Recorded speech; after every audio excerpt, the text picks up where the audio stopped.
to share it with you guys.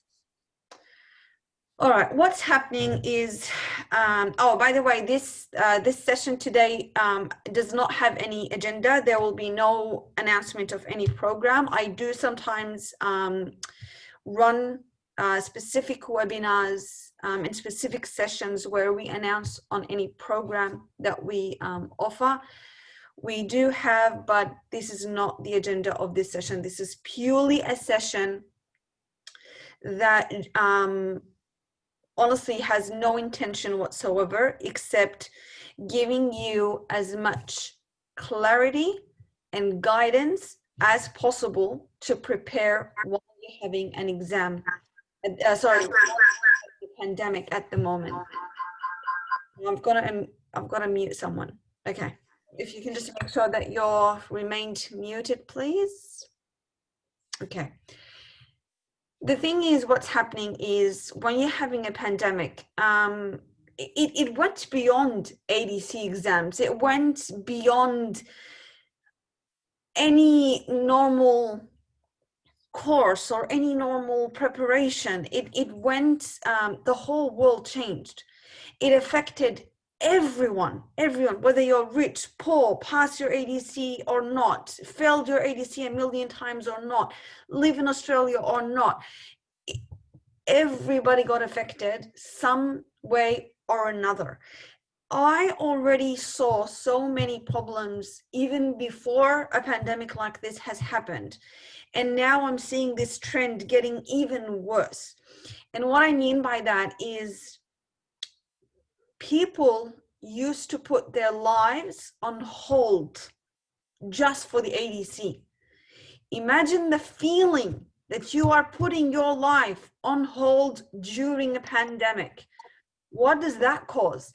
It causes severe depression and anxiety, or it causes the opposite. It causes super intense, just diving deep into the you know, the environment of the exam, thinking that, oh my God, I'm going to miss out the chance. I have to keep studying. But I don't have an exam. But if I stop, I will fail. You know, I've sacrificed everything for this exam. I have to keep going. And some people just say, you know what, I can't do this anymore. I give up. I've already been waiting for 2 years. I've already failed how many times? I'm already doing the circle all over again. I don't even know if I'm going to get an exam. There's like 500 candidates now are waiting. There's this new ADC Part 1 people who just did this September. So there's so many ideas that are going inside our minds at the moment. So let us start from the very, very beginning. I'm going to put my slide now. Please, can you comment in the chat that you can see my slides?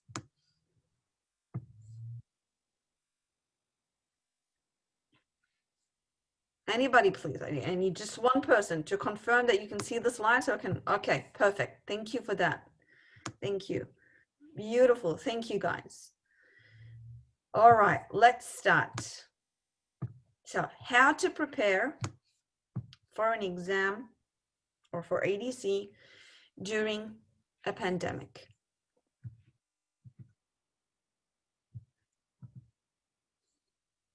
Now, if you are one of those who you don't even know where to start, and when I talk about you don't even know where to start, whether you're in the process of doing Part 1 or you're in the process of doing the Part 2, when you are in the process of doing the Part 1, you're probably sitting with yourself and you're thinking, do I apply for my assessment papers even though at the moment ADC is closed? Do I, okay, what if you already applied your assessment papers, you are eligible, and you're thinking of doing your ADC Part 1, and you don't even know if there is going to be an exam in March or not. Now, prediction-wise, and I'm not saying at all that this is something guaranteed, but I strongly believe that there are going to go ahead with how it was, that there will be an exam in March 2021, and that there will definitely be exams for Part 2 in 2021, early 2021, which I For me, I do believe it's going to be in February, but it might be, if the international borders remain closed, it might be mostly for the local people who live in Australia, and then they can open it for the people who live overseas.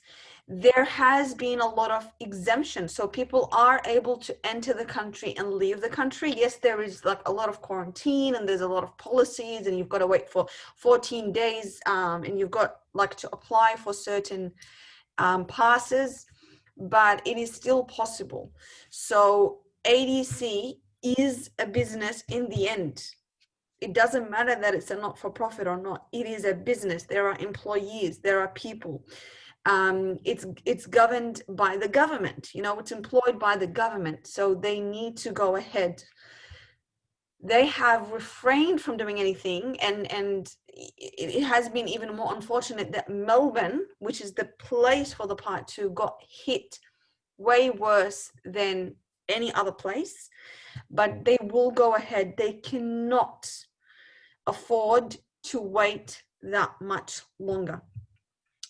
The other thing is, all right, I'm going to talk about that a little bit later on. You have to just step back a second and look at the bigger picture here. People are having way more time to practice. There are a huge number of people who are waiting. They've already been waiting for a year, and now that's another year after the pandemic. They are more prepared, they are more experienced. There's going to be a bottleneck. There's going to be so many people waiting for this exam. So if you're that type of person, or at the moment you're having like, when the exam open, I'll get to that, I am telling you, you are playing a dangerous game here. The standards are higher than ever. The competition is higher than ever. Now, in no way I'm telling you this to go and scare you or to go and push you or feel pressured, because we still have to accept that when we don't have an exam date, we don't have that motivation to do anything, right? And this is what I am going to focus on today. It's finding that motivation to start all over again, but you're going to take it easy. So we're going to push ourselves, but we're going to take it easy at the same time, because too much pressure breaks people. And I've seen it. I've seen it in people who have been practicing for months and probably years. I've seen it in my own students for years sometimes. And they go to the exam and they fail. Hey, why am I even saying just my students? I was one of those people. I was one of those people. When I have waited, or I had to wait for a year, 1 year, fully prepared, fully skillful, fully knowledgeable, already been teaching others. And yet when I did my exam after a year, I had that, you know, that false sense of confidence that I'm going to be okay. And I was like, later. I know. And it bit me very hard. And I'm telling you, when you fail after you wait for such a long time and you are prepared, and everybody, including yourself, you know that you are prepared, and everybody's telling you, you're going to pass, and you don't after waiting for a full year. And in your case, it might be 2 years. It hurts like hell. Now, we're going to solve this problem by two things. Number one, I don't want you to make the mistake that I personally did, and also seen so many others do from my, you know, personal community and personal students. And because now I can say very confidently, I have went and coached more than 1,000 plus, more. And I am a person who's very, very personally involved with the journey of the student. I like to know exactly everything, what's happening, not just from an exam perspective, but the whole thing. I like to take it in a holistic approach, because I know anything can affect anything. A problem in the family can affect your preparation. I've seen students, you know, having suddenly a broken leg, you know, 1 week before the exam, or somebody had their dad passed away just 2 days before the exam. All this affects us. So we've got to take that bigger picture. Okay. The other thing is we do not, so we want to make sure that we're taking holistically. We want to be motivated for this exam. We don't want to have the false sense of confidence. But the other thing is, which I believe is more important, we want to look into this journey from another perspective. We cannot put our lives on hold. We cannot pause everything, and now adding a pandemic made it even worse because you are waiting till God knows when. So you're either losing the hope completely, or you're just stuck. You're stuck in the emptiness. You like, do I practice or do not practice? And if you're practicing, you're just like practicing, but there's nothing in your brain, right? You're just like practice because I have to. You know, they said I have to practice, so I'm going to have to practice. It's not like that. We need to approach it properly. We need to understand what we're doing. So let us start. Tunnel vision. So there's a quote by Anais Nin. I hope I've pronounced her name right. She says, we do not see things as they are, we see things as we are. So the tunnel vision is somebody who just thinks like that. They don't see anything in the surrounding. They don't see anybody around them. They don't see any opportunities. They don't see any challenges. They don't see anything. They just see one thing and they keep focusing on that. Now,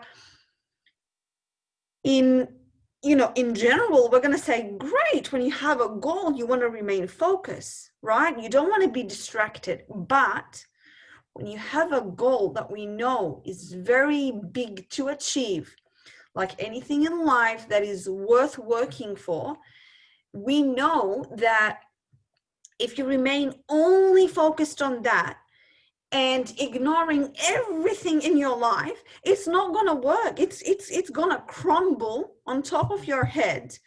And what's going to happen? You're going to feel you have been stuck in this vicious cycle called ADC cycle. And believe it or not, and maybe, and I'm hoping that after this session, you actually understand that the ADC, it's not, oh my God, it's the evil. Oh my God, nobody passes it. Or for you to pass it, it's going to take everything from you. It is actually the meaning that we personally give it. Now, what made ADC even more, vicious than other exams or other projects in life is because it's not very transparent. So you don't really understand what they want, what they don't want, what's required, and you're just gaining your information. And I believe that was before. Now it's getting a little bit more transparent. At least I'm trying to make my role in trying to make it as transparent as possible when it comes to the ADC. What happens is that you're taking everybody's perspective, and most people's perspective, and I can tell you, I have been doing this now for a very, very, very long time. And on top of that, I'm actually now studying how to become a professional coach, which is something even like at a much, much higher level, and it dives even deep into the human behavior and the human nature and what happens around us, because it's not as easy as, here's the book. Read it, here's the template, here's the scripts, you're done. Don't worry, you're gonna pass. And it's not also as you've got to read this and you've got to read this and you've got to read that and you've got to do this and be careful, and it's all about luck. It's 13% pass rate, so you might pass in 3 years. That is wrong. All right, so that's our problem. We're getting our perspective from tunnel vision people, and that honestly is more than 80%. And I can tell you a secret. I can share a secret with you. Even the own people who passed still have that perspective, still have that, oh my God, ADC was the toughest thing in my life. It was all about luck. I was so lucky that I passed. I'll tell you another secret. I was like that. I was like that until 3 years ago when I actually, you know, took the hat as a student and put the hat as the mentor, and actually did it for such a long time that I sat with myself and I said, oh my God, I feel such a fool. I fed myself such bad things that, you know, it's all about luck. There's nothing I can do. I'm going to do this exam and I'm going to fail again. I actually admit and say, I even used to say to the students, you know, after passing, you know, put me back into this exam and I might fail again. Well, guess what, my friend? Ask me the question today and I'm going to tell you, if they put me in the exam again, I'm very confident that I'm going to pass. And if they put you again in the exam for somebody who passes, I'm pretty sure that you're going to pass again. Because you see, the luck, that's the 5%. But the 95%, that's when we stop looking into that tunnel vision and we stop thinking that ADC it's our life. You know, we are only living until we pass the ADC. Okay, and you pass your ADC after 3 years, then what? Do you think you're going to be happy then? If you're not happy from now, if you're not taking this exam as a project and not as your entire life, you are going to remain stuck in that tunnel vision. It's a very, very lonely place to be in. It's a very depressing place to be in.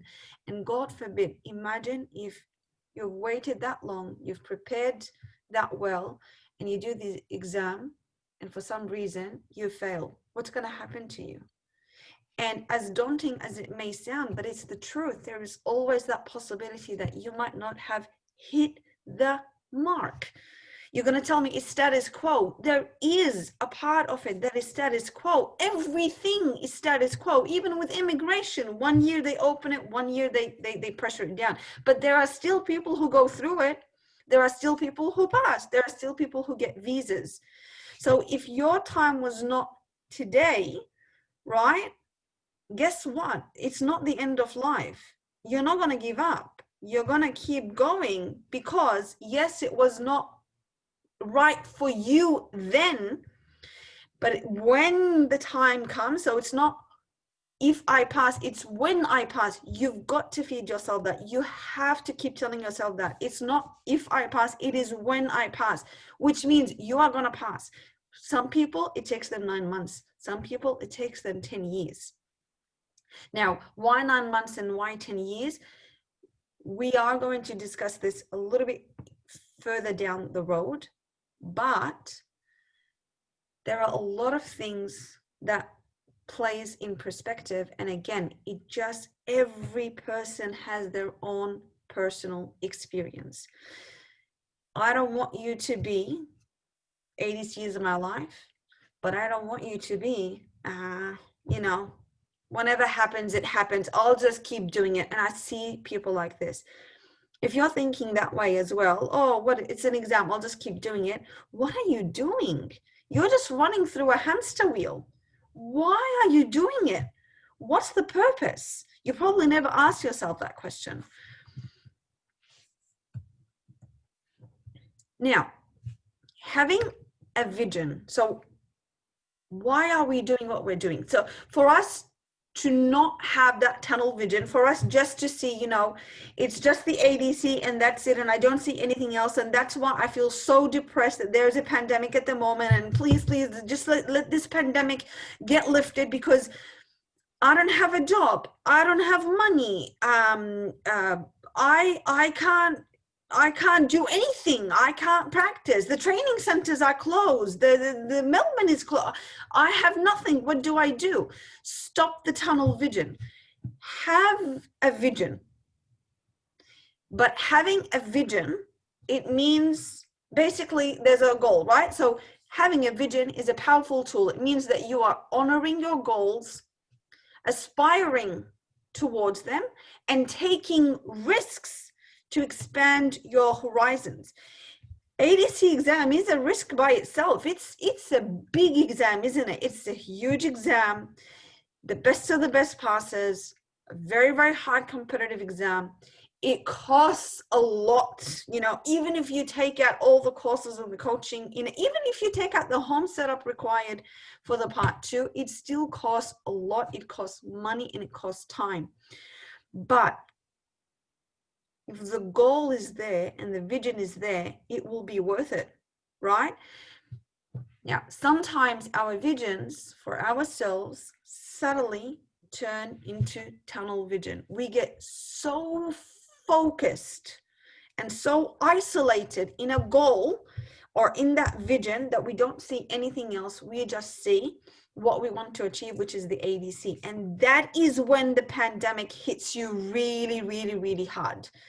Because if you are just doing like that, I don't have a job, I don't have money, I'm not having kids because I'm waiting until I pass the exam, I'm not getting married because I'm waiting for the exam, I'm not going to go back home because I'm waiting for the exam, everything is on hold because you're waiting for the exam. What if the exam gets pushed for another year, for another 2 years? It's a freaking pandemic. No one even knows what's going to happen tomorrow. Every day there's something changed.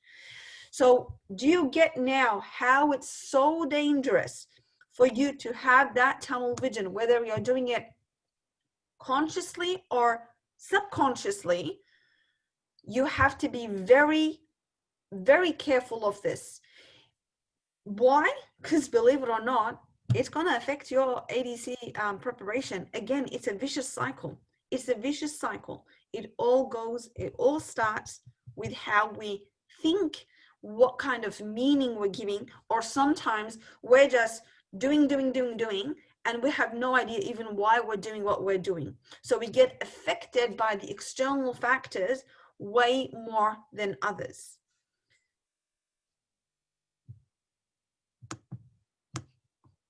Now, we can't see anything that contradicts our intentions and desires, which means you might be given an opportunity of there's a good job that has been available to you. You've been promoted to a manager. You've been finally given a place to specialize in, whatever you want. You've been accepted in a PhD program, but you're so scared that it's going to affect your ADC preparation that you just say no.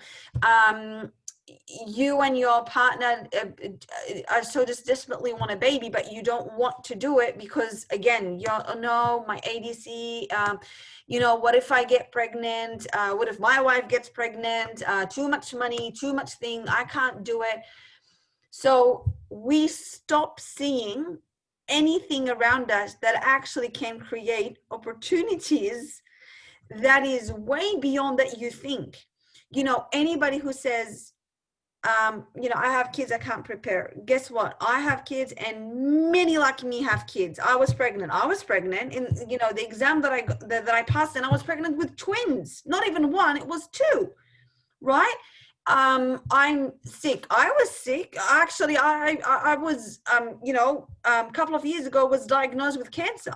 I had thyroid cancer. Thank God it was just a surgery without any radiotherapy or chemotherapy, but still, it was a scary thing, and I was like very fatigued and very tired. There's always going to be something. So it's the way you give this thing its meaning. If you want to take it and make it as an excuse, and I keep telling the students, look, it's a valid excuse. It's 100% valid excuse. Would you like me to excuse it from your dream? It's as simple as that. I can tell you, yep, you are right. Yeah, you're right. You're pregnant. Oh, yeah, I don't think you're going to be able to practice. Okay, I excuse you from your dream. You don't have to practice. You don't have to study. And guess what? You're not going to pass your ADC exam. So you're going to tell me, so what? Do you mean like I should be pushing myself? No, that's what I'm saying. You got to be smart. So I'm pregnant. I've got health problems, let's say. Don't work 5 days, 5 to 6 hours a day. Don't. But if you're not physically able to work at the moment, read about the criteria, read about chapters of preparations, watch demos, learn how to assess yourself, look at other people's work, time yourself, work one task a day, and if you are like completely physically bed rest, like you can't move at all, then I'm going to tell you, why are you doing this exam at the moment? Look after yourself, look after your health, look after your baby. Again, don't do the tunnel vision. The ADC will come. The exam is going to happen again. You will become a dentist and pass it, right? But maybe it's not right now. So you've got to balance your life in thinking, all right, do I need it right now, or can I wait? So the question you want to ask yourself at the moment is, since I don't have an exam date, are there any opportunities that have been in front of you that you are not accepting, or you are putting your life on hold because the exam? And be true to yourself. And then I'm going to ask you, by you saying no to everything and waiting for the exam, have you actually been practicing? Have you actually been preparing? Have you actually been studying? I kind of have the feeling that your answer is going to be no, or not really, or not too much. If it's not too much, then I can tell you, you are actually considered at the high level, because the fact that you are still in that momentum, you are still in that environment, you are still trying to preserve that goal, but you're taking it easy, which is very smart, then good on you. If you're going to tell me, well, not really, then I can see the inner conflict. You want it, but you don't want to really do anything about it because you've lost the motivation. And I'll tell you how to get that motivation back. If you're going to say no, then you're either realistic in saying, look, no, I'm focusing on my job at the moment. I'm actually doing finally my PhD, which I've been waiting. I finally had the baby. I finally pregnant. I finally got the job. I finally got promoted. I finally studied something. I'm sitting home and just enjoying life and waiting until ADC comes. Then that is still a very successful life. But bear in mind that once the pandemic gets lifted, or pandemic is not going to lift it, but once the exams come back, you've got to be realistic. Don't think that, a couple of weeks or a month or two is going to brush you up and suddenly you're going to pass your exam. So you've got to be smart about it. If you want to leave it till, a month or 2 months just before your exam, then you bet yourself that you need to be working every single day for the next 2 months just before the exam. All right. If you're that type of person who can push themselves and that's how you perform, excellent, good job. You're one of those smart people. But if you're like, nah, I still have a job, I still need to support my family, or I'm not that person who can push themselves in a very short period of time, I can't handle pressured environment, then guess what? Stay in the momentum. Stay in the environment. You don't have to study every day. You don't have to cut teeth every day. It can be once a week. Heck, it can be once every 2 weeks. You dedicate a day or an hour for studying, and you dedicate a day or an hour but you are in the environment. You are constantly being surrounded with that goal. You cannot put your motivation, or you cannot put your goal on hold just because you don't have an exam date. You are studying or you are practicing dentistry. If you truly don't believe that what you're doing at the moment is actually benefiting you as a dentist, if you're in your country at the moment, if you don't believe that this is benefiting you as a dentist, then you're practicing it the wrong way. And if you, who are living in Australia at the moment, if you don't believe it's benefiting you, when you pass this exam, you are going to be fully ready. When you pass the exam, then you are either preparing the wrong way or you are not getting it. You are not getting the message. You are not seeing the value in the time that you are investing, because you're not just investing money, you are investing time, whether you see it or not. You could have been right now working, like if you're living in Australia, you could have been right now working, you know, 40, 50 hours and make heaps of money and don't even have to think about ADC, but you want to do the ADC. You are putting time away to dedicate. Even if you're living overseas, I see people who have to cut back from their own working hours, or they have to cut back from their family time because they're working the full-time hours to pay for the exam, especially when you're working for not that much money, and then you're pressuring yourself in sacrificing time with the family, time with you know, for your hobbies, to practice for the ADC. So you need to value your time as much as you're valuing your money. It's not just about the money, it's about the time. You know what? Money comes and goes. Believe it or not, it comes and goes. Yeah, sometimes it hurts. You know, you've lost thousands of dollars. It hurts. You might even have hit bankruptcy, but guess what? A successful person falls and they pick themselves up and they say, okay, I'm going to try again. But time, you will never, ever in your life bring back time, ever. It's the only thing that actually cannot be bought.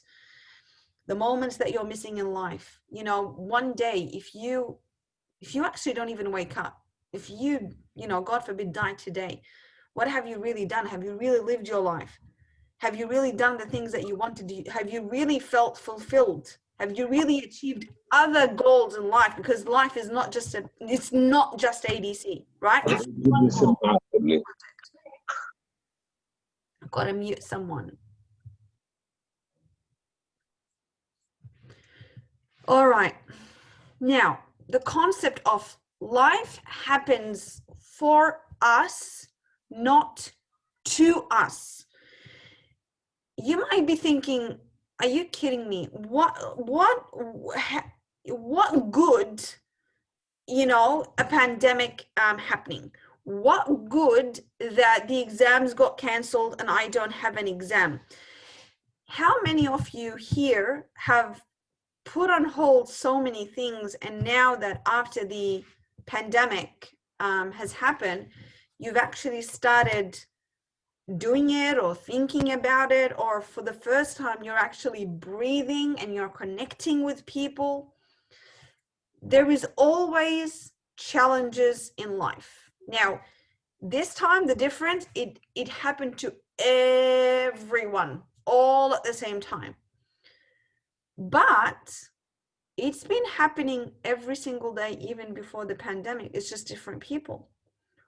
You know, what happened to me, right?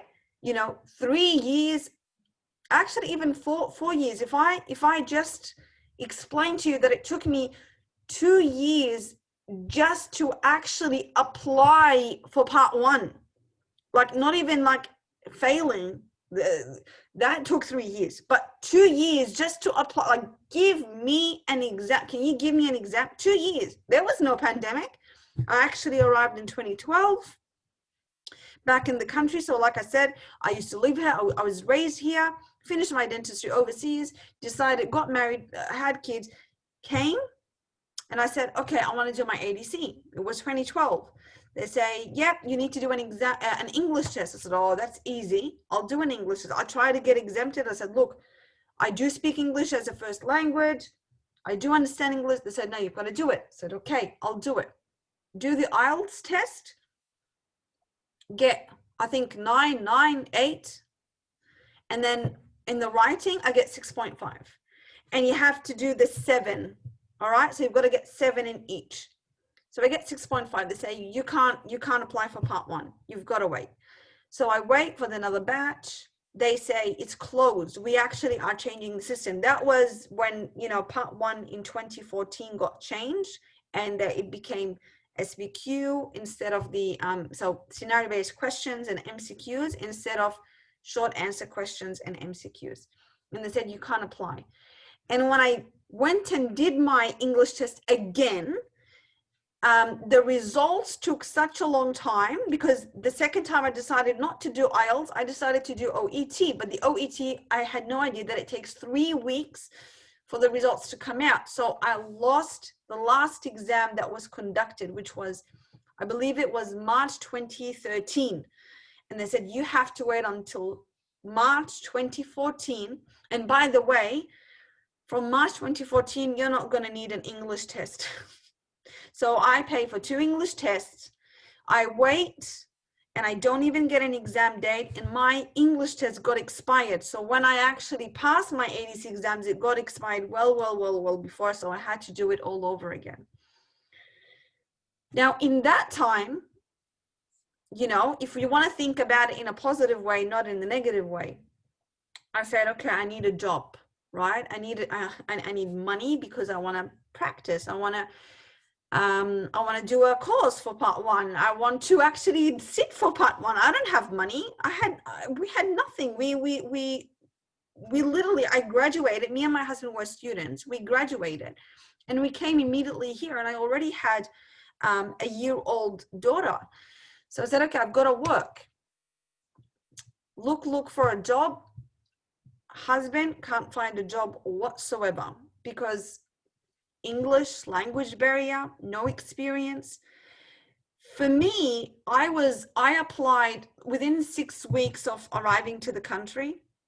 I applied for well over 150 different companies, businesses, jobs, whatever you can imagine, like well over, I think I've even like went over the 200. I was obsessed about a job. I was actually willing to work in whatever.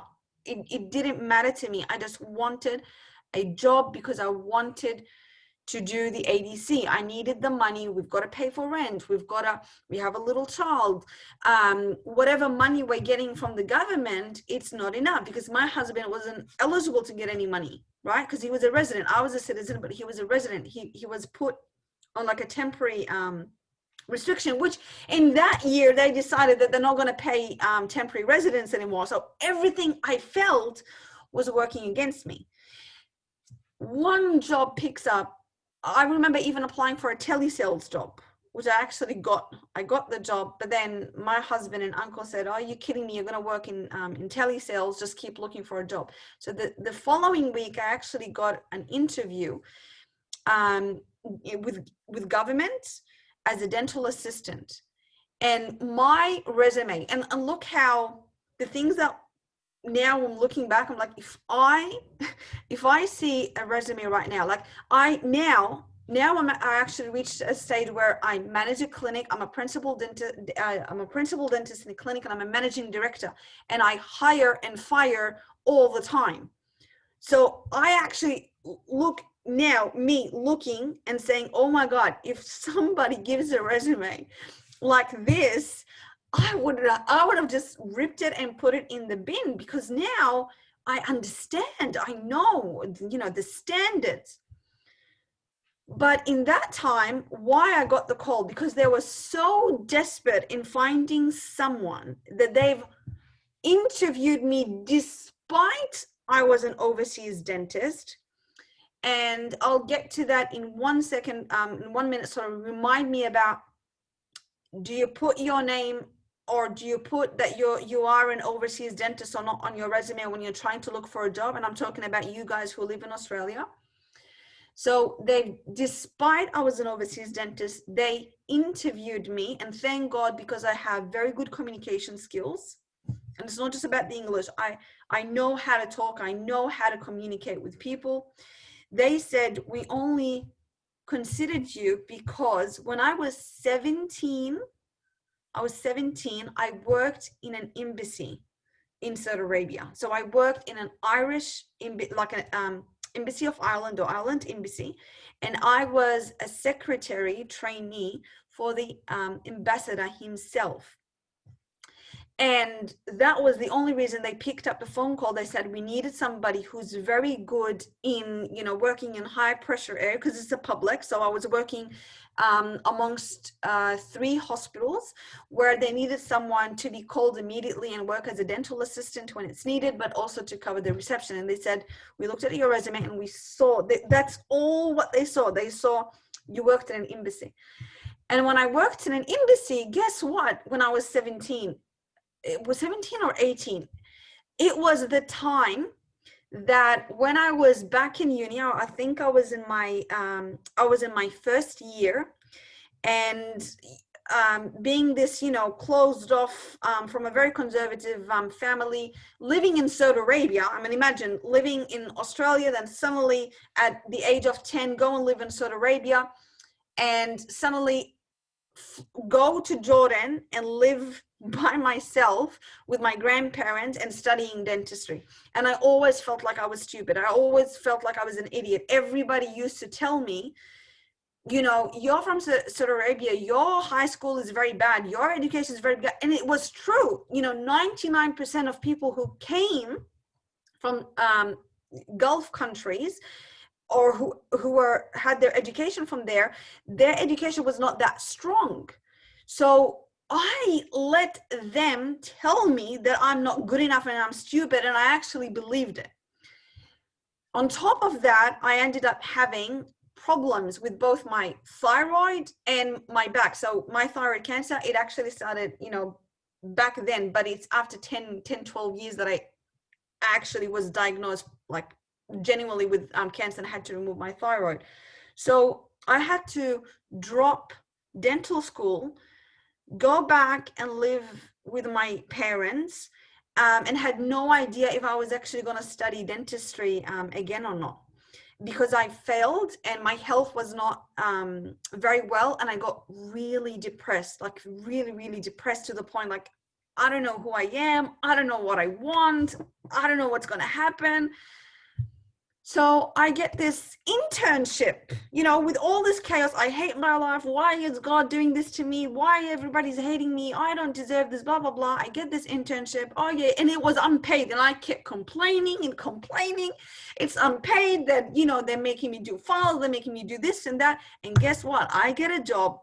And it was the best job I could ever imagine to have, because I got to work from day one, as soon as I arrived to the country, in a public hospital, learned the infection control like crazy. Like, you can go to private clinics, but no one follows infection control like public.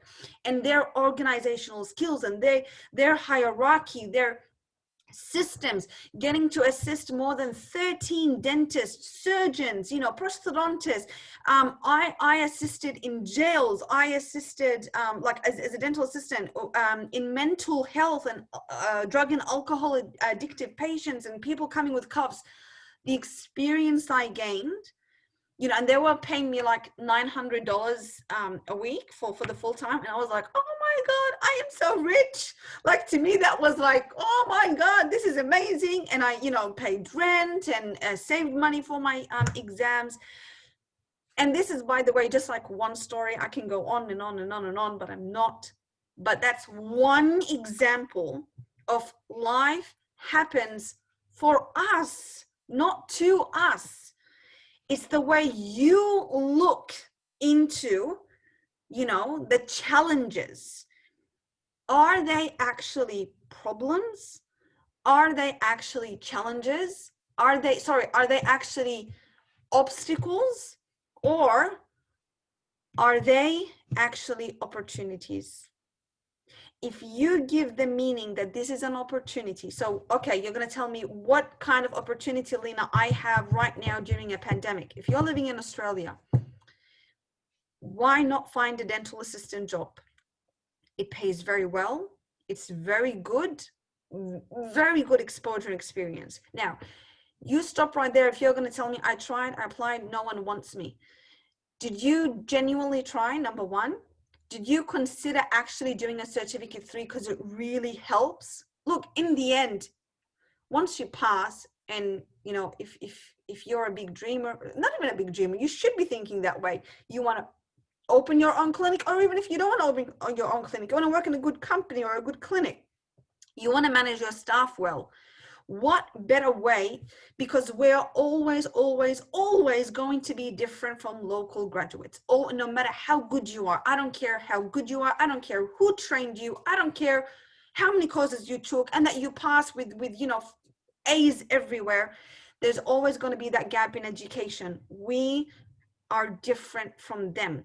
So what better opportunity than having a certificate 3, a formal education in dental assisting, so that you get into the environment. Now, there's a lot of people who actually gain that opportunity without ending up with a certificate 3, but that's a question that you need to ask yourself. If you truly are lacking the basics, I would go and say, look, give it a try, because the exposure and the English and the culture and the way they deal with it, and they give you the policies, they give you the structure, then go for it. If you're going to tell me, Lena, I even did the certificate 3 and still did not get a job, then I can tell you, you've got to ask yourself, why am I actually not getting a job? Number 2 is, have you actually tried volunteering your time? Like, look, I don't want any money. I just want to observe. In fact, I am willing to assist and not take any money whatsoever.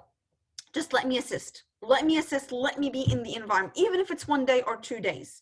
Have you tried that?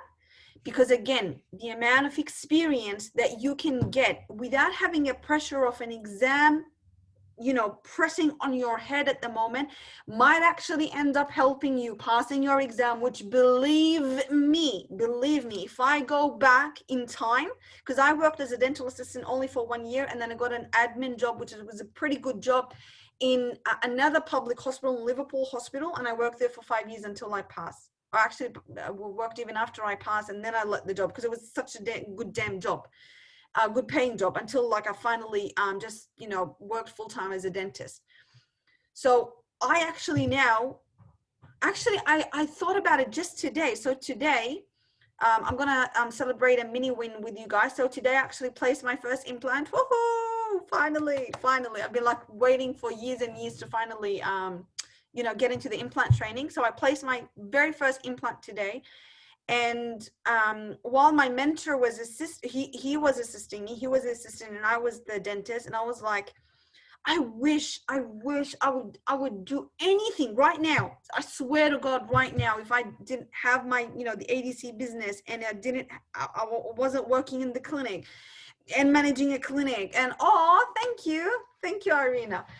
And on top of that, having 4 kids, you know, 4 kids under the age of 9, I swear to God, I would have went and volunteered 1 day. And thank you, Gagan, appreciate it. I would have went and just volunteered my time to work as a dental assistant, and just see it, like just the amount of experience. And by the way, thank you guys, thank you. So I really appreciate it. Thank you so much. I'm really excited. Actually, I took a selfie. I'm going to put it on the group. So don't laugh and don't judge me. If you're an implantologist or whatever, just, you know, remember it's my first implant. Okay. So what I was saying, yeah. So I was like, I'm going to, missing. I said, my guy, I miss you too. We'll meet. I really miss you. The amount of experience that you can gain from the dentist, and I was saying, they don't feel threatened by you because you're not really a competition. You're, you know, they say, it might take you 3 years to pass, and it's true, it might take you 3 years to pass, but you gain a lot of experience, not just for the ADC. You've got to think beyond. You've got to have a vision. All right. And that vision has got to be bigger than I just want to pass. Just let me pass, and you know, I'm going to be okay. So what's the meaning? Thank you so much, Priyanka. Thank you. What's the meaning? What you think, you become. Now, this is so true, by the way, and I'm not going to get into the philosophy of it, and, you know, let it for another time, but it's very true to the point where there's so much research about positive psychology, and it's something got to do with quantum physics. I hate physics, so I'm not going to get into it, but they say that the thoughts are actually a real matter. Like, you actually can change your life the moment you change your thinking or you change your mind. Can you imagine? And I can genuinely say it is so true, because to me, my life, you know, the story of my life, I can go back when I was 15, for goodness sake, right? Everything, I have never in my life had anything easy. So if you see me right now, when you see the you know, the lovely house and the lovely kids and the lovely husband and the big center and the clinic and all, believe me, I came from nothing. I built every single thing from scratch. You know, I even talked about a story, you can watch it later, about how when I was in my 4th year in dental school and just delivered a baby 1 week before my final, my 5th year, so my final graduation year, and deliver a baby 1 week before my exams, which I was supposed to deliver a month later. So I was actually early. I delivered in the work 36 instead of the week 40, and my baby gets meningitis and has to be hospitalized, and I didn't even have money to put her in, and all we had to wait outside in the emergency department for finally to get some money to pay for it, for us to make her admitted. And then while she's in the hospital, I go do my exams and come back. Every day I had an exam, every single day. But the power of the mind, when you focus, and I'm not talking about the tunnel vision, I'm talking about everything happens for a reason. It happens for us. It does not happen to us. There is a reason. I don't want to spend my energy thinking about everything that is not working for me. I want to focus on the things that are working for me. And what were the things that were working for me? I had good support from the hospital. My aunt was one of the internal medicine specialists in there. She looked after, she looked after me. She made sure the staff looks after me. My mum flew from Saudi Arabia to stay with me and look for the child. I had really supportive friends. I had not so much supportive teachers, but I mean, I still, by the way, like, leave my child, do my exam, go to the clinic, do my like preclinical, insert the crown, insert the denture, go back to the hospital, feed, study all night, then go back. But I just looked in everything that was okay. Anything that is working for me. I'm still healthy. I'm breathing. My daughter's breathing. There is nothing wrong. I'm still lucky. You know what? If you've lost everything, like right now, if you've lost everything, you're going to say, Lena, how could I even think positively? I'm going to tell you. How about you think the one thing left, which is the most powerful thing? Your mind. Because when you lose everything, guess what? If you put the thought that I can do it, I'm going to try again, you are going to be the most successful person in the world. And it might be into your little world, you know, just ADC and passing and being a dentist in Australia, but it's still the world to you. It's your world, right? So if you have lost everything but your mind, then guess what? You are the luckiest person on earth. But a person who has everything, right? He's a millionaire. He eats from a spoon of gold, but he does not have the mind. He's you know, he's disabled. He doesn't have a mind. He's not thinking. He's just a body. Who's most successful? Who's most happy? Now, they might be happy because they don't even know what happiness is. They're probably living, you know, easier than us. But do you see the power of the mind? So even God forbid you became so disabled that even your body is not moving. So it's the opposite from that person. They have the body, but they don't have the mind. You don't have the body. Guess what? How many successful people in life who had nothing? They can't walk. They can't even talk, but they've got their brain. They've learned how to brush a painting with their toe. They've learned how to create a new language by not even signals, by, let's say, wiggling their nose. The power of the brain, the mind, what you think you become. If you think you're going to pass your ADC, regardless of a pandemic, there's no exam date, but hey, I'm going to pass it. I might not hit the pedal very quickly now. I might not having to, you know, march, hey, 1, 2, 3, 1, 2, 3, cut teeth every single day, read every single day. And by the way, for part 1, actually, that doesn't really apply to you because, like I said, I'm not sure if they went and officially announced it, but there is going to be an exam in March 2021, and you should be giving up to 5 months of preparing it, but take it easy. You don't have to like pressure yourself and kill yourself and say, oh my God, I'm not going to live my life just studying. For those for the part 2, if the exam gets lifted all of a sudden, and it has happened in the past, in the history of ADC, suddenly they call someone, they say, hey, we have a cancellation. You have an exam in 9 days.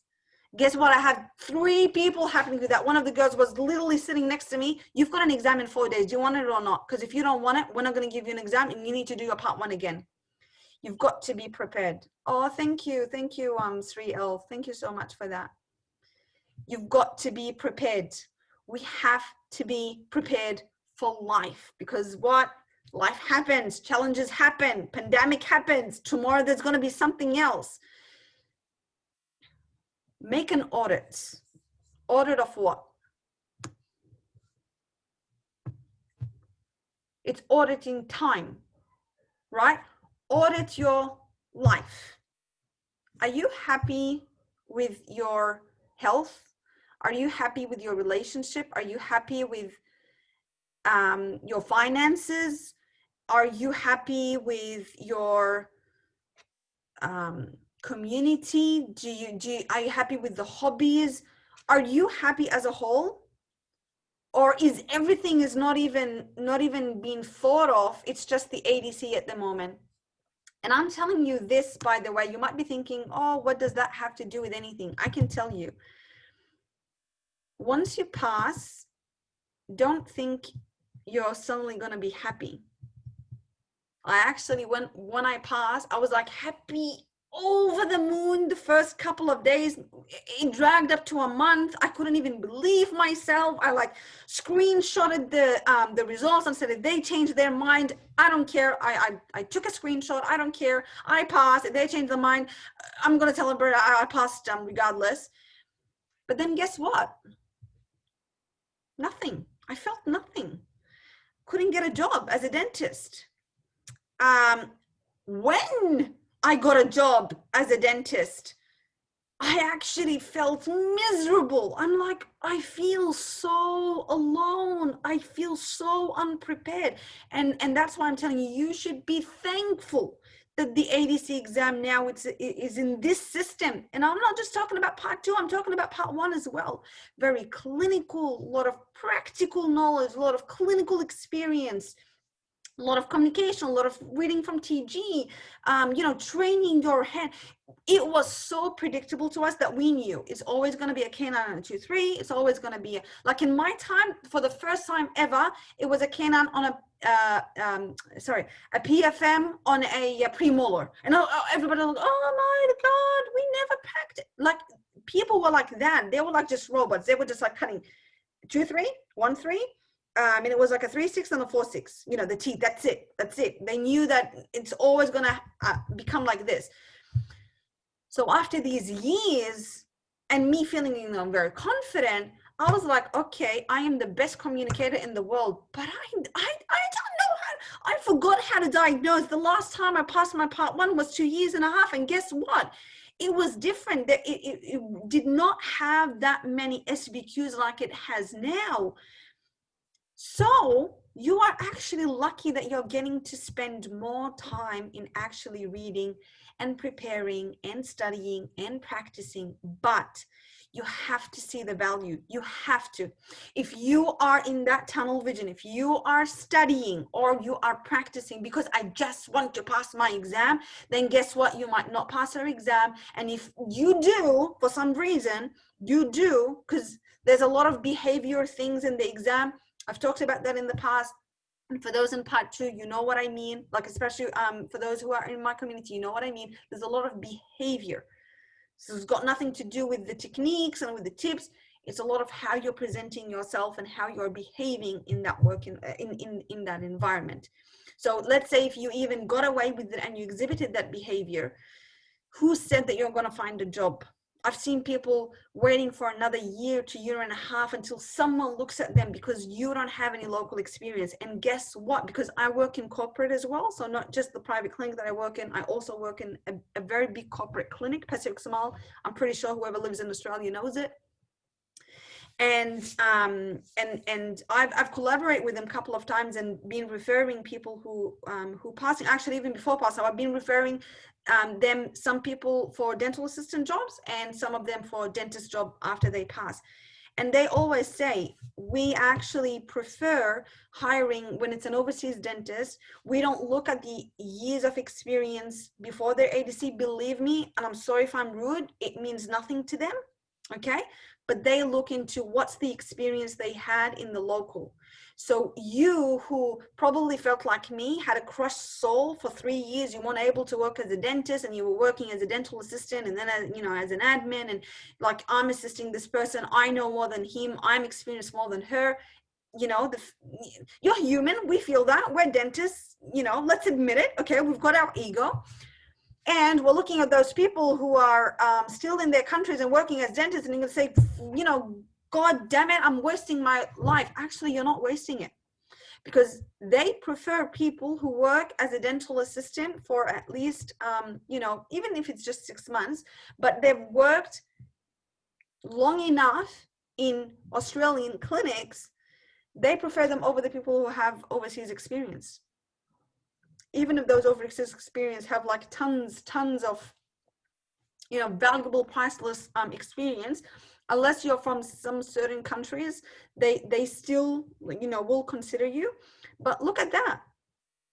Look at that. Look at now the opportunities that all of a sudden is opening for you, that, oh my God, so I can still prepare for my ADC and get money and feel happy, you know, all at the same time. Yes, you are allowed to be happy. You are allowed to be satisfied. You are allowed to say, hey, ADC is not all of my life, and I'll get to it when the time comes. Does that mean you're going to stop practicing? No. Does that mean you're going to stop studying? No, but it means you don't have to spend 30 hours a week. You can spend just 5 hours a week. And literally, like, for those people, I see a lot of names who are part of like the mentoring group. How many of you would just said, look, at least you don't even have to submit your homework, right? Like, we excuse you from even submitting your technical homework. We said, at least come and join the role play. We do it every 2 weeks. You don't even have to study. Just do the role plays, because every single time there's going to be a different scenario and a different situation. You're in the momentum, you're in the environment, but you're not feeling pressured. So now just the pressure gets lifted. So audit your life and see what areas in your life that you're not happy about, and start doing the audit. Now, this is kind of like a quote from me. So I believe, which, you know, which a lot of people say in different words, if we are not growing, we are dying. So you cannot just wait. You cannot wait. You are waiting for what? What are you waiting for? What's the purpose? What? You're going to say an exam. Why? What does the exam represent to you? What is it? Think beyond the exam. Trust me, life becomes a hell lot easier. And the preparation becomes a hell lot easier, because you know why you're doing what you're doing, and you're finding the motivation even though there's no exam date, and the pressure just gets lifted. So you're like, you know, I am upskilling myself. If you're in part 2, you are upskilling yourself in communication. People are paying thousands and thousands of dollars just to learn communication after they graduated, local graduates. If you see and experience the stories that I personally experience and see hundreds, like I said, because I work in a big corporate, and, you know, by my nature, I'm a huge networker and I know a lot of people. You should see the nightmares that they have simply because they don't know how to communicate. The complaints that they're having because they're not able to get a consent. They are so good in the technical, you know, they are the best people in implant, they're the best people in crowns, and yet they don't get patients, they don't get money. And when they do get money and get patients, complaints arise, they feel depressed, they feel stressed, they get burnt out, some of them committed suicide. It goes into the court and it gets dragged for years, they refund the money, and it's like miserable. And it's all just because they were not able to communicate. And we keep saying communication has nothing to do with English, has nothing to do with the language. It's way beyond the verbal and the non-verbal. So if we just look into the role plays that we are doing, or like you are practicing for your part 2, that by itself is like, oh my God, you are becoming the queen or the queen.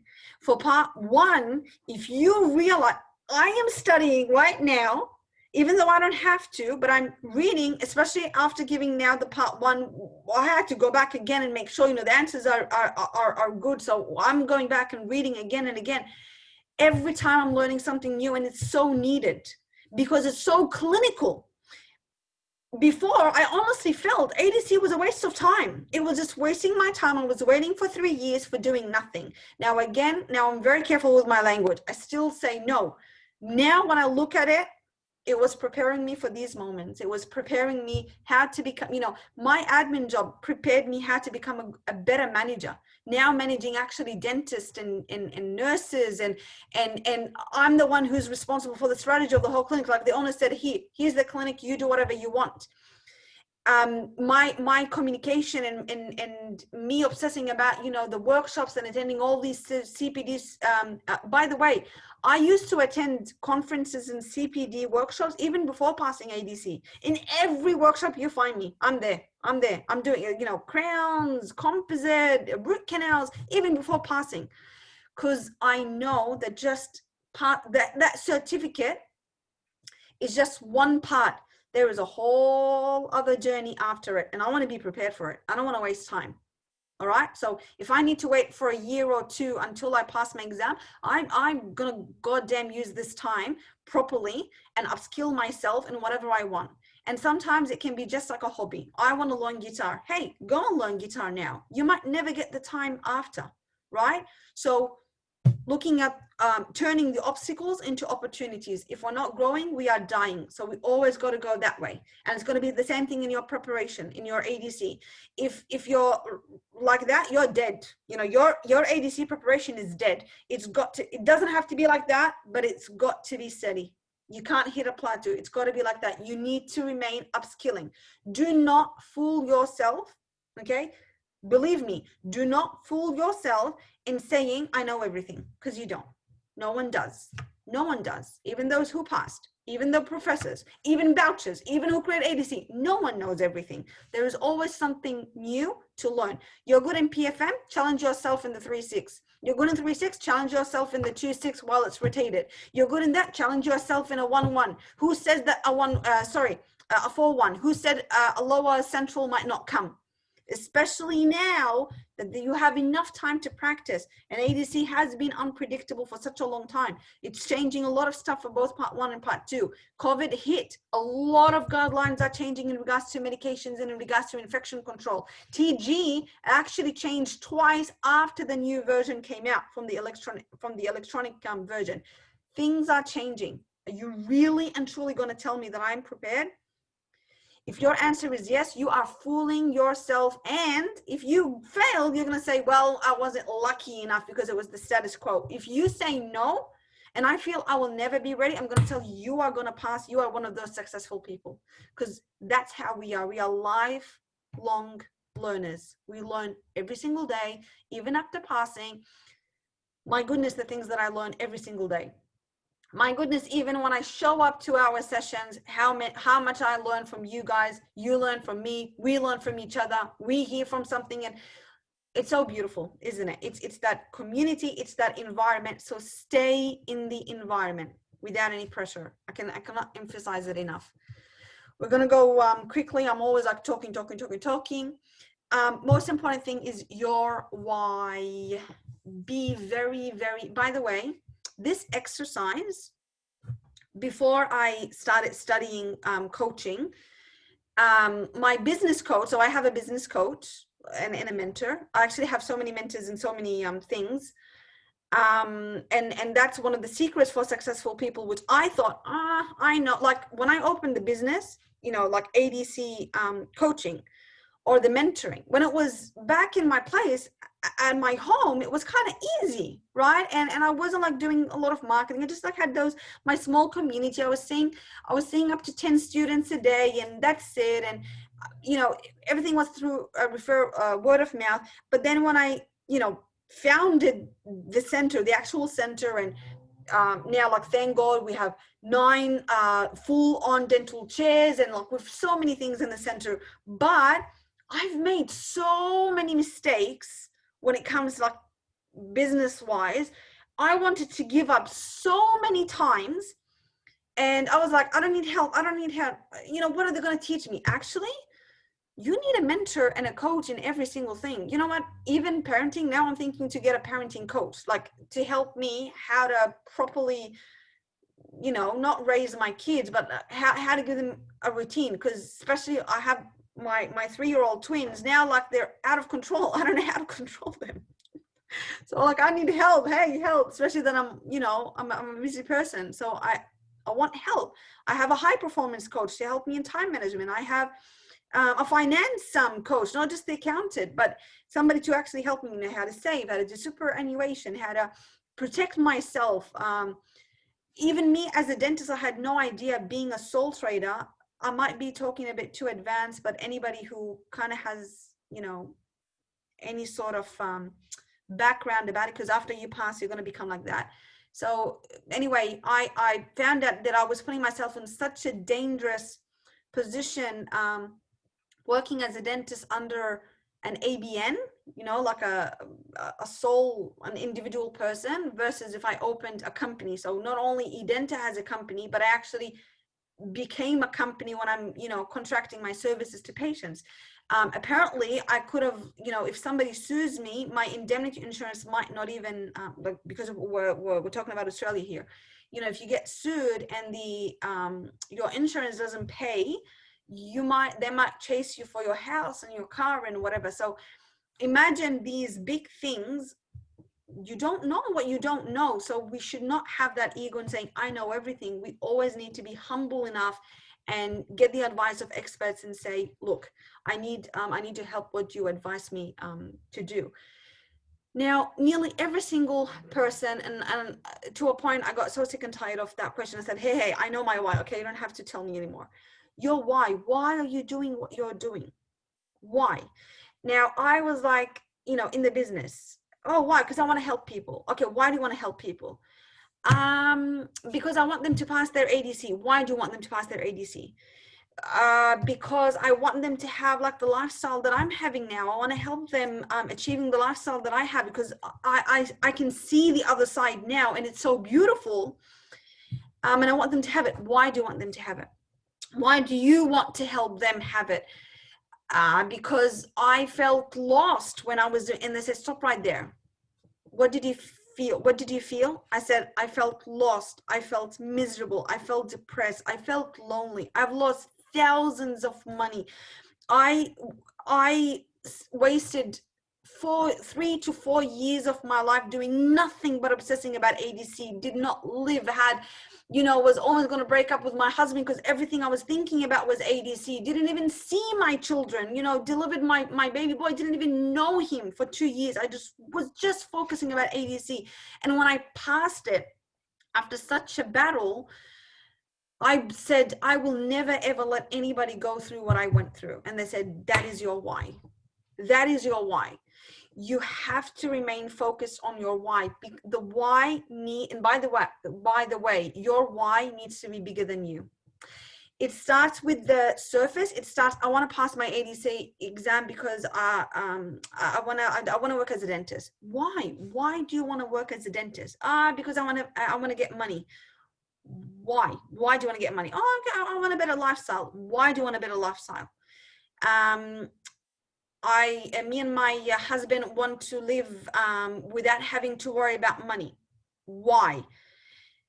The more you dig deeper, the more you're going to realize, I want to help my family. I want to help my husband who's struggling. Or I want to help my wife who at the moment is sacrificing for me not having a job and just sitting, spending all the money that we have for an ADC exam. I want to pass because I just want to have time for my kids. I want to make sure that I have a good career to be a good role model for my kids and send money to, you know, my family, or to put my kids in the best education. Your why becomes bigger than you. The moment you start thinking about a bigger reason for you in doing the ADC, suddenly all the obstacles and the challenges and the hard work, because it is hard and you might fail. And yes, there is a status quo, and yes, there is a low percentage. But when that happens, you never, ever lose the motivation. When the exams gets canceled and you don't have a date yet, you never, ever lose the motivation, because you know it's a journey and you know that you have a very strong reason to keep going. So think about that. That's your homework for today or tomorrow, because now there's nothing left in the day. But think about that. Why am I doing what I'm doing? And you've got to scratch the surface. It's, believe me, it's going to be bigger and deeper than you actually think. The mindset. All right, we start with the mindset. We've talked about it. The sky is your limit, or it's the floor. It depends on you. It depends on how you look into it. So if you're going to say, yeah, Galina, that applies to everybody but me. You know, me, it was luck. Me, it never happens. Me and my friends, we never passed. Me, we did all the course and we didn't pass. I'm sorry if I'm going to be tough, but I'm going to tell you, that's your mind. That's what you're feeding yourself. Because if that person did it, if I did it, if these students did it, remind me again, why can't you do it till now? So if you want to be in that bubble that doesn't apply to me, I am different, my problem is unique, no one can help me, and no one can understand me, you're going to remain alone. And guess what? I used to be like that. I used to like, yeah, that is for everybody. Not me. You know, I'm like the BS. All right. That's what you're feeding yourself. And guess what? You fail, or you don't achieve, or you don't become happy until the day you say, for God's sake, I'm so sick and tired of feeling sorry for myself, and I'm so sick and tired of getting excuses. You know what? It is me. Tell me what to do and I'll do it, and let's just get onto it. So I trust, not hope, I trust that after today, you are going to take control of your own destiny and your own life. Because believe it or not, you're the one who's in control. And you're going to tell me, but what if I fail? What if my hand breaks and I can't do the exam on that day? Well, remember, life happens for you, not to you. There is a lesson that you learned in that journey. There is some tools that you learned in that journey, in that experience. And those tools are preparing you for something bigger and greater later on. You can't see it now, but you're going to see it later on. I need you to trust me on this, because you know, I'm not just like gathering some motivation quotes and putting in. I'm telling you, I've lived that life. So I know I not only lived that life, I've been personally part of 1,000 story of like what I'm telling you. So stop the BS, and I don't mean the bad word. I mean, stop the belief systems that you are feeding yourself, meaning you're believing that it's all about luck. You're believing that you can never pass. You're believing that it's too hard. You're believing that you're not smart enough. You believe that you will never have that communication like me. You're like somebody else. Guess what? Everybody can be coached. Everybody can be taught. I've seen people who are fully shut down with anxiety and depression, lack of confidence, having nothing. They don't want to even talk. And now they are the first people to raise their hand. They're the first people to communicate in such a beautiful way. And they pass. Everything can be taught. For some, it might take a couple of months. For some, it might take a couple of years. But it doesn't matter. Because now we understand that it's a journey that we're going on, and everything that we're learning for something else, for a greater reason. So believe you can and you will, believe you can't and you won't. It's as simple as that. A quote from Henry Ford: if you think you can or you think you can't, either way you are right. You're right. You can, you can. You can't, you can't. So what are you going to feed yourself every single day? Can you pass this exam or not? Can you prepare for this exam or not? Are you going to either find the job if you're putting it on hold because you're scared that you're going to fail the exam if you go and God forbid even think about something else, or even think about getting pregnant, or even think about, you know, spending that $1,000 that you have and actually going on a trip with your family or your kids or whatever, because you know it's just it's all about ADC, right?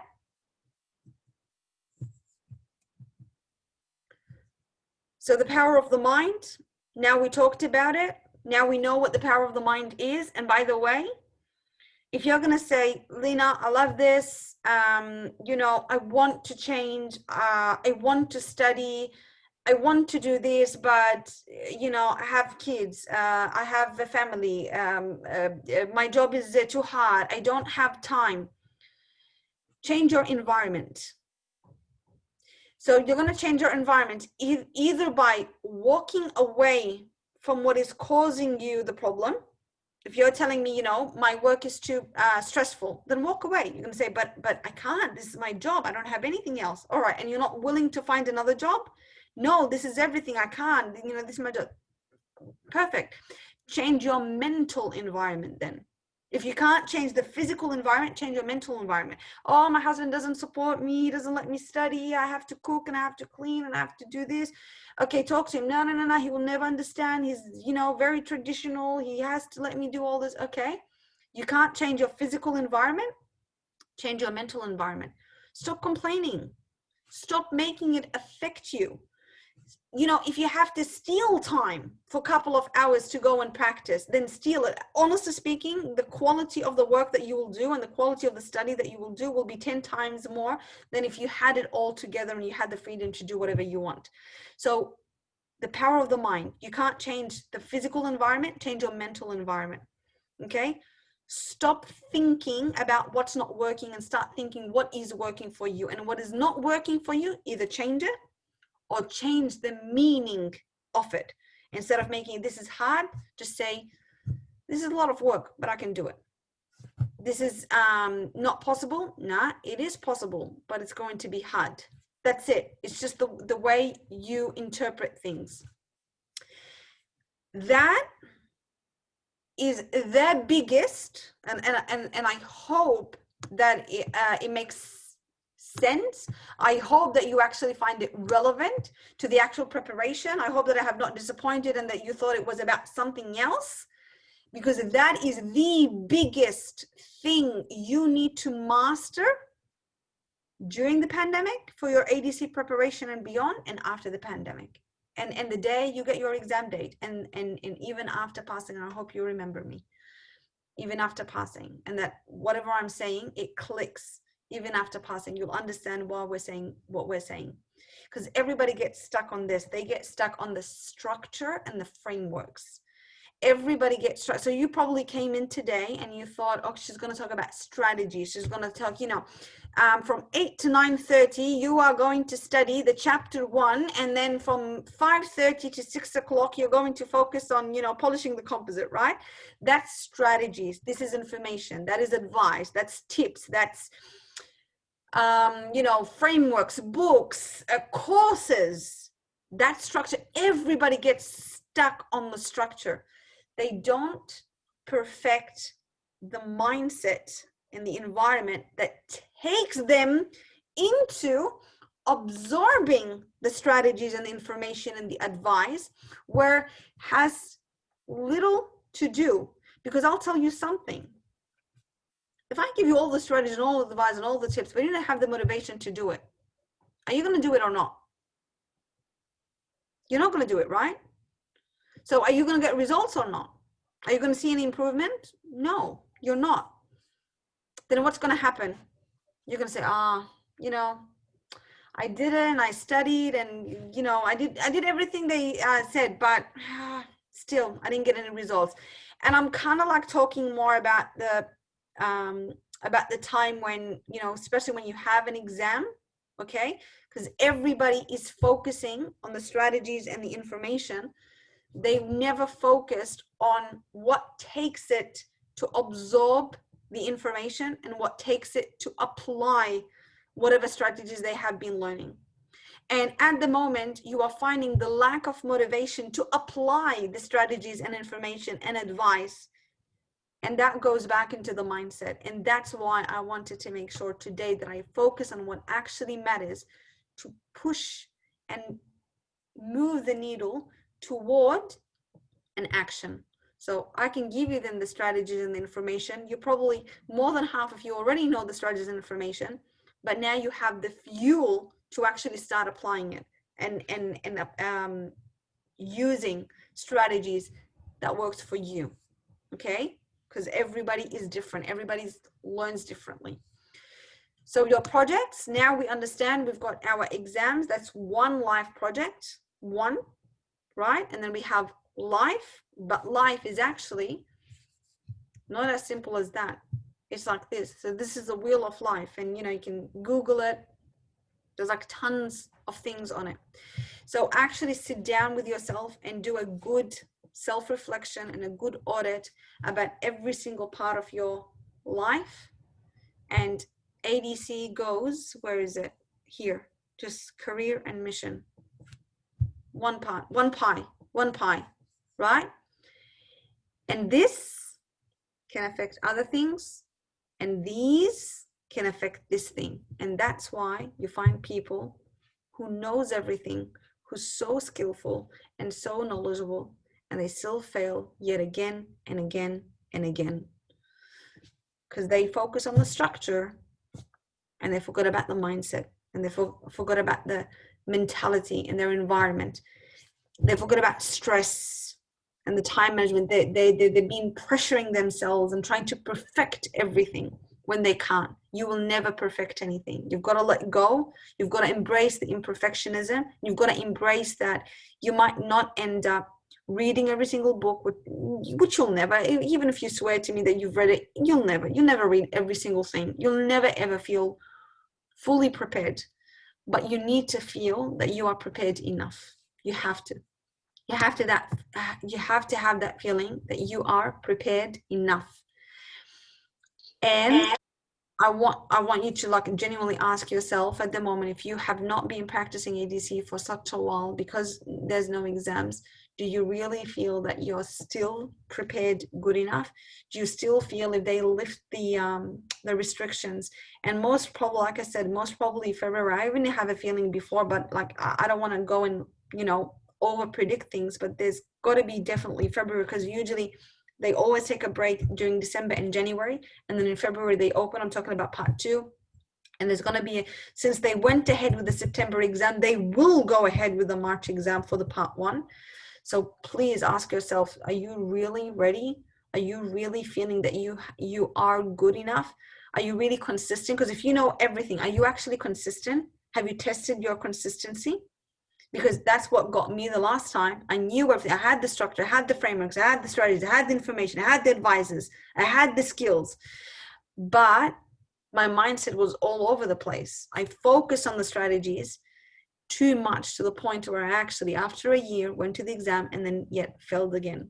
And the moment I shifted the thinking into, okay, I don't want to work more, I actually want to work less. So the very last exam, I practiced for 2 hours a week. You heard it, a week. But what I was actually practicing was things that are challenging to me. So I've never done an upper molar. I would go and do an upper molar and I would time myself. I wanted to, you know, I would gather all the composites that I did and see all the mistakes, and I would go and troubleshoot them inside the jaw, inside the mannequin, and then put a timer and see how long it took me to troubleshoot the composite. Because in the exam, I've got 6 hours to do 6 tasks. Think, people, if you're spending an hour and a half on your composite, that means you've lost a half an hour for your amalgam, or you lost a half an hour for your indo. What if your indo needs an hour and a half? What if your crown needs 2 hours? Have you ever thought about it that way? No. So consistency, troubleshooting, and challenging yourself. That's how a successful person thinks. They're always curious. They always want more. They never say, I know. When the exam opens, you know, I'll go and practice again. Guess what? They fail. I can very confidently tell you, they fail. I've had people coming for technical. Are you okay with OSCE? I'm okay with OSCE. Doing technical, pass technical, fail OSCE. Then they come again. All right. Let's mentor you again. What's happening? Oski, I failed Oski. All right, Oski, what about your technical? No, no, no. Technical is good. God, come on. Even it's good. Even if you pass. Consistency. One day you're good, one day you're bad. You've got to make sure you're still no, no, no, I'm fine, I'm fine. They pass the Oski, they fail the technical. The next time they go and fail something they've never failed in before. Consistency, persistence, a plan, and honestly, I can genuinely tell you, having a mentor by your side till the day you get an exam date, and that's the people who I can even statistically tell you that they've actually passed. And for me, if anybody knows about me personally, maybe if you've heard of me, or you can even go ask my own students who have passed or haven't passed yet. I've never ever in my life ever put a name of someone that they passed, you know, from my teaching or my mentoring, if I have not genuinely taught them for at least a month or so. Even if they have not come to me yet, they are messaging me even well before. So even like someone did a boot camp, I'll go and like be in touch with them even like 2-3 weeks before, and some of them even a couple of months before, and then message them again after a couple of weeks or a couple of months, and even before the exam, go and check on them again. That's where I genuinely go and say I really meant it. And somebody who came for one or two assessment sessions and I've never seen them in my life, I don't put their name. Some of them actually tag my name, and they're very grateful and say that one session has changed my whole life, because guess what? They come expecting me to fail them and all this is bad. I'm like, what are you talking about? Your work is good. Yeah, but I failed amalgam last time. So you failed amalgam last time. Last time there was a mistake that happened. Who said that it's going to happen to you again? Look at that. You're showing me 3, and I always ask them like 3 mocks. Give me 3 mocks. When I assess someone, give me 3 mocks. That's not now. That's someone who has their exam like in a couple of weeks. If you're consistent and I give you pass in every single task, then that's it. Your likelihood of you passing is very high. Right? So that's where I say you've got to be consistent, you've got to be persistent, you have to have somebody on the other side. Look, whether it's going to be a paid mentor or it's going to be an unpaid mentor from a study partner who's truly is experienced, that's fine. But there's got to be someone externally who you trust, who you know they have the experience to see you as a whole and make sure that you are consistent in your way of practice. It's not just about a structure. It's not about I know it. All right, this is really important. Please put it like a bullet in your, oh, sorry, not a bullet. I don't know, something. What did it say? Something like in your head, and just make it stick. Please remember that it's a journey. It's a journey. So stop focusing on the destination, which is getting an exam date and sitting for the exam, and start thinking of it as a journey. I'm taking this. I am a better dentist for this. I am upskilling myself. I am learning new techniques. If I know everything, if I've passed everything and I feel that one thing, now I know that I will never be overly confident, and there's always going to be things that are happening. So I'm sure that I'm always on top of things. I'm going to make sure that I'm always learning new things, not just for an exam. It goes beyond an exam. You can even apply it beyond the career. You can apply it with your family. You can apply it, you know, one day you become a CEO of one company, you're going to say what I learned in my ADC. You know why? Because, you know, I give job references all the time. Nearly like every week, there's at least 3 people that I give job references to. Because like I said, I coach and mentor for quite a while. So I know this person, and they accept that reference because your coach knows you. So, you know what, always I get the questions, always, especially, you know, in Bupa and HCF and those big companies, do they work under high stress stress environment? Guess what? Yes, they do. Are they very good in their time management? Guess what? Hell yeah. Otherwise, they would have not passed their part 2 exam.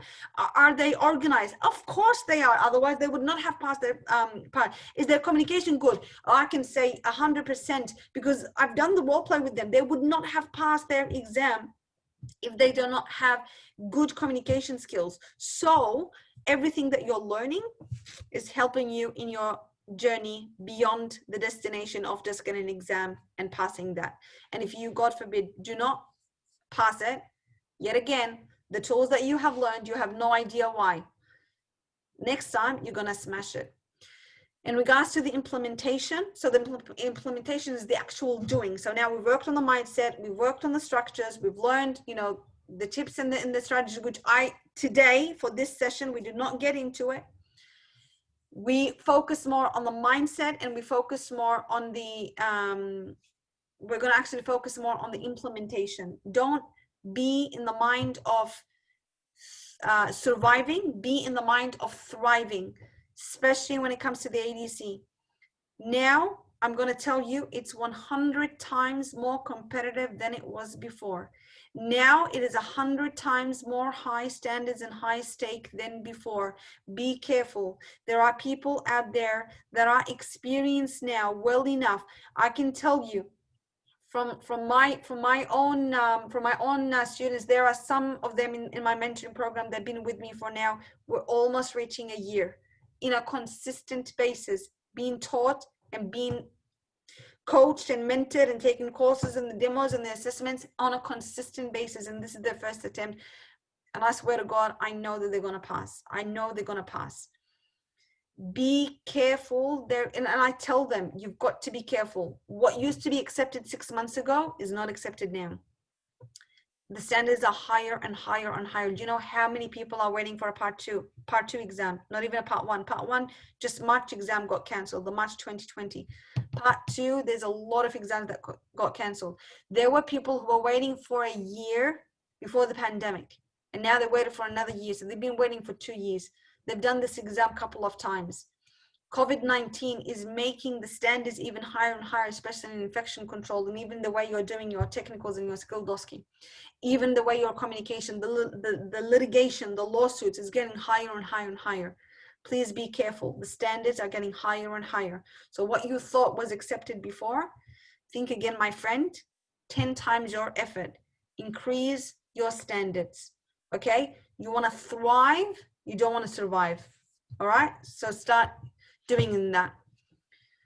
ADC, work, kids, family, we talked about that. Any environment, even the ADC. Oh, ADC is all about luck. Remember, that's a 5%, and that happens because life happens for you, not to you. All right, if you don't pass this time, you're going to pass again, but next time. But truly ask yourself, was I really prepared? Did I really do everything right? Did I have the right people to help me? Was I really an expert, you know, an expert as an ADC candidate in every single task, in every single expectation out of the exam? If you say yes, then you're never going to pass. You're always going to be like, it's luck, I did everything I can, I'm never going to pass. Yes, you're never going to pass. If you say no, good job. Because I would rather be told that I have done something not good enough or still something missing and tell me what to do than to be told, oh, I feel so sorry for you. Yeah, it's all about luck. Good luck. And then never passing. Okay, so think about that. The difference in successful people, they're curious, they're committed, they know their why, they never lose focus, they have coaches and mentors till the day they die. They have a business coach, they have a finance coach, they have a career coach, they have a communication coach, they have a life coach, they have a mentor, call it coach. It's almost the same thing for till the next project. Google right now, Oprah, Bill Gates, Warren Buffett, you know, multi-billionaire. Warren Buffett is the mentor of Bill Gates. Till this day, the founder of Microsoft, till this day, he's being mentored and coached. Till this day, he gets mentored by Warren Buffett, who's like beyond a multi-billionaire. And he gets coached by someone else. So it's always going to be a cycle, because I actually get coached by someone else. Because I can give you everything, but it's hard for you to look at yourself. You need another perspective. You need an external eye. You need someone else to hold you accountable. And you need someone else as an expert to tell you what is right and what is wrong, and to make sure that you are in that journey on a consistent basis. Okay? And they will never, ever give up. Ever, ever. And remember, if you give up, that means it was not your passion to begin with. You did not want to be a dentist. You did not want to come to Australia and work as a dentist. Because if you did, you are never going to give up till the day you achieve that goal. So in the end, are the exams really luck? Are we still going to wait until the day they lift their exam? Because there is not really much studying and practicing to do. It's all about luck anyway. You think of that and remember who you are, the perspectives that you are listening to and what you're feeding yourself. And in the end, who's in control? So who's in control now? Who is in control of your faith, of your practice, of your destiny? You gonna pass? Are you gonna pass? Can you write a yes or a no? Are you going to pass? Whether you're doing a part 1 or a part 2. Do you honestly believe now that you are going to pass? Perfect. Yes, yes, yes. Excellent. Yes, inshallah. Beautiful. Yes, yes, yes. Yes. Excellent. Beautiful. I am so happy. Everyone will pass. Oh, thank you, Irina. Thank you so much, sweetie. Well, that is it. I am so sorry that I went on and on and on and on. I was like putting it as a one hour session, but I talk too much. What can I do? So good luck, my dear friends. All the best. Wishing you nothing but the very best. Find that motivation. Remove the dust over those books. Remove the dust of that home setup. I know you. You know what I'm talking about. Pick up that handpiece again. Start making a little plan. You're very welcome, my dear. You're very welcome. And good luck, everyone. If anybody needs any help, just reach out and I'll do my best to get back to you. I will see you soon, Mega. Yes, I will. And good luck with your new job. Thank you. Thank you so much, my dear. Thank you very much. Best of luck, everyone. Thank you. Thank you, my dear. God bless you all. Thank you. Thank you so much. All right, everyone.